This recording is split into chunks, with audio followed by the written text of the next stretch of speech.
आज की वीडियो में हम बात करेंगे पेग रेशियो के बारे में। और पेग रेशियो क्या चीज़ है। नॉर्मली हम कैसे अपना इन्वेस्टमेंट्स को, जैसे किसी का पी कितना है उसके बेसिस पे करते हैं, बट पी बहुत ही लिटिल पिक्चर देता है और कभी कभी रॉन्ग फिगर्स भी देता है। वो कैसे, फॉर एग्जांपल किसी को लग सकता है कोई स्टॉक 10 के पी पे तो बहुत सस्ता हो सकता है और मे बी उसका ग्रोथ 5 के आसपास हो, तो 5 की ग्रोथ लाइक सेल्स ग्रोथ 5% से हो रही है और पी 10 का है, तो बहुत ही लाइक लो क्वालिटी जो भी स्टॉक है, आई डोंट नो, जो भी पर्सपेक्टिव में होगा उसका कोई वर्थ इट नहीं है वो 10 के पी पे भी। एट द सिमिलर टाइम कोई ग्रोथ स्टॉक 50% से ग्रो कर रहा है और उसका पी 40 है, तो एट द सेम टाइम वो 40 का पी चीप हो सकता है। तो उसको कैसे हम वेरी करेंगे, तो पेग रेशियो एक अच्छा मैट्रिक है उसको बताने के लिए, ठीक है। तो वीडियो को लास्ट तक देखना, कुछ एग्जांपल्स लेके भी बात करेंगे। तो इसमें अभी के लिए मैं जो फाइनेंशियल्स कंपनी है जैसे बैंक्स, एनबीएफसी, ओके, फिर कैपिटल मार्केट के स्टॉक्स, उसके बाद माइक्रो फाइनेंस के जो भी लाइक फाइनेंशियल्स के स्टॉक्स है उसको असाइड रख दो, उसको हम पेग रेशियो में अभी काउंट नहीं करेंगे। कर सकते हैं बट उनका जो प्राइस टू बुक एक अलग सिनेरियो चलता है, तो पी से कंपैरेटिव नहीं करना। तो पेग रेशियो क्या होता है? पेग रेशियो होता है पी टू ग्रोथ, तो उसके नंबर को हमको कैलकुलेट करना है। हम एक एग्जांपल लेते हैं, एक जगह एक स्टॉक है ए, एक जगह एक बी, ओके। जो ए स्टॉक है वो पड़ा है 15 के पी पे और दूसरी तरफ एक बी स्टॉक है जो कि 50 के पी पे चल रहा है। तो अगर आप पी का कंसर्न देखोगे आप बोलोगे पी इसका बहुत सस्ता है और ये महंगा है, तो मुझे ऑब्वियसली बी वाला नहीं लेना है। तो अब हम इस ग्रोथ को जो उसको मैट्रिक में लाते हैं, तो जो 50 के पी पे चल रहा है वो 60% ग्रोथ डिलीवर कर रहा है, ओके। और जो 15 के पी पे है वो ग्रो कर रहा है कुछ 10 पे। अब इसके में पेग रेशियो का कैसे काम आता है, तो peg ratio P divided by growth, और फॉर एग्जांपल जो 15 का पी है वो डिवाइड बाय 10 किया तो आया 1.5, और 1.5 is a little like fair to costlier thing depending on the growth. और जो बी स्टॉक है जो हमारा 60% डिलीवर कर रहा है, तो अगर आप 50/60 करोगे तो उसका आएगा 0.8 0.9 के आसपास। तो कंपैरेटिवली अगर देखोगे तो बी वाला ज्यादा सस्ता है। तो बट अगर आप पी देखते रहते तो अलग फिगर दिखती थी, 15 का पी 50 का पी। और ऐसे ही क्या हो सकता है कि कभी कभी ग्रोथ स्टॉक्स जैसे आपको दिखेगा पी को देखना है 80 पे पी पे चल रहा है, 90 के पी पे चल रहा है, तो बस उतना ही नहीं देखना, उसकी ग्रोथ भी देखनी है कि ग्रोथ का गाइडेंस क्या है, ग्रोथ क्या डिलीवर कर रहा है। तो ऐसे जैसे मैं एक स्टॉक का बात करता हूँ V2 रिटेल का, जो मैं काफी बात करता रहता हूँ, बट कई लोग मेरे को मैसेज करते हैं सर उसका पी तो 50-60 का चल रहा है। तो भाई वो 50-60 का ग्रोथ भी तो डिलीवर कर रहा है, ठीक है। अभी का पी देखोगे तो 1 ईयर फॉरवर्ड पी 40 के आसपास है उसका, 35-40 पे, और 50% का गाइडेंस है। पेग रेशियो तो 0.7 0.8 पे हुआ ना, तो वो तो काफी सस्ता है। तो अगर आप, मैं HDFC बैंक को बात करूंगा, HDFC बैंक ग्रोथ कर रहा है 10-12%, पी चल रहा है 17-18%, पेग रेशियो तो 1.5 आ गया।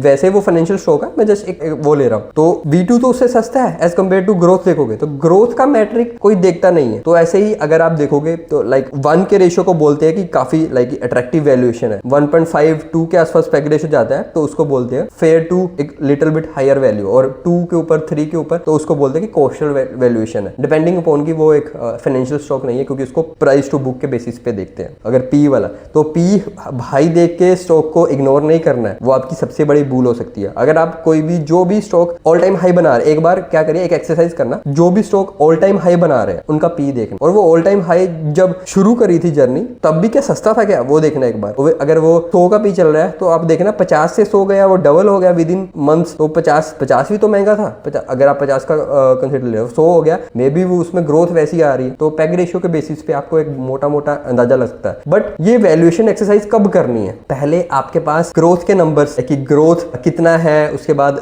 बिजनेस कैसा है, बिजनेस का गाइडेंस कैसा है, मार्जिन्स का ट्रैजेक्टरी क्या है, कैपेक्स क्या हो रहा है, ये सब के बाद ही एक्सरसाइज करनी है। पेग, पी रेशियो, ये सब लास्ट की बातें होती हैं, शुरू की बातें नहीं होती है। बट कई लोग शुरू में पी रेशियो कितना, उसके बाद उसको स्टॉक को देखना शुरू करते हैं, जो कि बिल्कुल गलत मेंटालिटी है। तो ऐसा नहीं करना है आपको। और ग्रोथ को बड़ा लाइक ग्रोथ एक बड़ा फेज है। मैं कहूंगा कि अगर कुछ सबसे बड़ा फैक्टर है वो revenue growth, sales growth, financial हो गया, loan book growth, AUM growth, ये सब सबसे मेन चीज है। उसके बाद उसको ऑपरेटिंग लेवरेज कितना मिल रहा है, मतलब अगर 50% से सेल्स ग्रो कर रही है और कोई स्टॉक में पैट 60% से हो रहा है, तो मतलब उसको ऑपरेटिंग लेवरेज मिल रहा है, वो उसके एक्सपेंस कंट्रोल में है और उसकी सेल्स हाई आ रही है, एक्सपेंस कंट्रोल में है, तो उसके में प्रॉफिट का नंबर ज्यादा बढ़ रहा है। उसके बाद EBITDA मार्जिन का गाइडेंस भी मिलता है, अगर अच्छे से कौन कॉल पढ़ोगे तो सब नंबर्स मिलेंगे। उसके बाद EBITDA मार्जिन, पैट मार्जिन के गाइडेंस क्या है, उसके बाद केपेक्स क्या कर रहा है, कोई भी अलग अलग हो सकता है। अभी कोई कॉफी बिजनेस में है तो उसमें उनका MT वाला की मैट्रिक पर टन एडिशन कितना हो रहा है, कोई रिटेल बिजनेस में है कितने स्टोर्स खोल रहा है। ओके, उसके बाद अगर कोई फाइनेंशियल वो है, वो लोन बुक ग्रोथ की क्या गाइडेंस दे रहा है, AUM की क्या गाइडेंस दे रहा है अगर NBFC है, तो ये सब देखना है। और अगले 1 साल तक अगर आपको क्लियरेंस है तो भी आपको करना है। अगर कोई गाइडेंस आपको लग रहा है कि कोई कौन कॉल नहीं करता है तो जस्ट आपको उस पर डाउटफुल रहना कि कौन कॉल क्यों नहीं कर रहा है, क्योंकि आपको पता होना चाहिए बिजनेस किस डायरेक्शन में जा रहा है। अगर कोई बिजनेस अनसर्टेन भी हो सकता है मे बी, बट आपको पता है कि वो इसके अराउंड कर सकता है, तो आपको क्योंकि क्वार्टर बाय क्वार्टर आपको ये सब चीजें देखते जाना, तभी आप बिजनेस के साथ इंटैक्ट रह सकते हो। अगर बिजनेस में कुछ प्रॉब्लम आती है, कब निकलना है, फिर ऐसा ना हो कि आपका स्टॉक 70-80% गिर जाए, 50% गिर जाए, फिर उसके बाद सोचो ये क्या हो गया, क्योंकि वो सारे फाइनेंशियल डिसीजन के बेसिस पे होता है, वो क्या परफॉर्म करते हैं उसी के बेसिस पे सारे नंबर आते। तो इस वीडियो में पैग रेशियो था, एक काफी मैट्रिक है, बट उससे पहले बिजनेस की थोरो अंडरस्टैंडिंग होनी चाहिए, थोरो आपको एनालिसिस करनी है। ओके, एनालिसिस करनी है, पहले आपको बिजनेस के बारे में क्या करता है बिजनेस वो पता होना चाहिए, उसके नंबर्स करंट क्वार्टर में कितने आए हैं, अगले 1 साल के लिए क्या गाइडेंस है। जैसे अभी फाइनेंशियल ईयर 6 खत्म हुआ, 27 सारी कंपनी अपना गाइडेंस दे रही है, क्योंकि उनको देना है, उनको पता है कि आगे क्या करने वाले हैं। अगर कभी कोई कंपनी पहले 30% से ग्रो कर रही है, आगे बोल रही है कि हम 30-35 से मेंटेन रखेंगे, गो विद दैट। अगर कोई 50% से ग्रो कर रहा है और बोल रहा है कि अब हम 25 से करेंगे, आपको उससे केयरफुली कॉशनली वहाँ पे रहना चाहिए। तो ये सब नंबर्स हैं आपको, और ऐसा नहीं है कि आप अपने स्टॉक का, अपने पोर्टफोलियो का एनालिसिस कर रहे हो और उसी में 50% भरे पड़े हैं जो 10% 5% से ग्रो कर रहे हैं, या कोई डी ग्रो कर रहे हैं, तो उस सच से आप में कोई पोर्टफोलियो में अल्फा नहीं बनने वाला और आपको ऐसा कोई फायदा नहीं होने वाला। तो बिजनेस को थोरली समझना, पढ़ना शुरू कर दो। और एक मैं पूरी मास्टर क्लास ला रहा हूँ जहाँ पे मैं PPTs दूंगा, जिसमें वो कौन कॉल डिकोडेड होगी, उनके अगले सिर्फ गाइडेंस होगा। अगर आपको सारा वो मास्टर क्लास चाहिए तो कमेंट कर देना मैं PPT, तो मैं आपको उस कोर्स का लिंक दे दूंगा। मिलते हैं नेक्स्ट वीडियो पे, तब तक के लिए बाय बाय, टेक केयर।